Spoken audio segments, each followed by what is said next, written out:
دلته یو پلار او یو زوی او یوه لورکۍ ناسته ده. ګورئ دې خپله ساتیري کې پلار یې ورته لاس نیولي او زوی یې په څپوړو باندې وهي. تر اوسه پورې د لورکۍ نوبت نه دی را رسېدلی.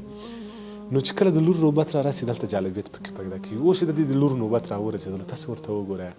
اوس نو ګوره چې لور څه ورسره کړي. سبحان الله، په لاس یې ور ټیټه شوه او لاس یې ورته مچې کړلو. دا دې په غېږ کې هم ونیوله. څومره خوندوره صحنه وه، څومره خوند یې وکړلو. همدغه د زوی او د لور ترمنځ فرق دی. په رسول الله مبارک باندې چې کله د فاطمه رضی الله عنها زوری وشولو، نو رسول الله مبارک وفرمیل چې فاطمه یوه خوشبویي ده، بوی کوم به زه او روزي به الله تعالی ورکوي.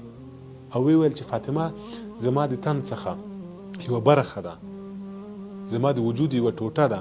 که فاطمه خوشحاله وي زه خوشحاله یم، او که فاطمه خفه وي زه خفه یم. یو عالم ډېره جالبه خبره کړې ده. هغه وایي چې دغه لورانې چې دي د نیکۍ دي، او اولادونه چې دي د نعمتونه دي. یعنې نارینه اولاد چې کوم دی دا نعمت دی، او د آخرت په ورځ به الله تعالی د نعمتونو پوښتنه د موږ د تاسو نه کوي چې دا نعمت مې درکړی و څه شولو، څه دې پرې وکړل. او لورانې نیکۍ دي، لورانې به موږ او تاسو جنت ته بیایو.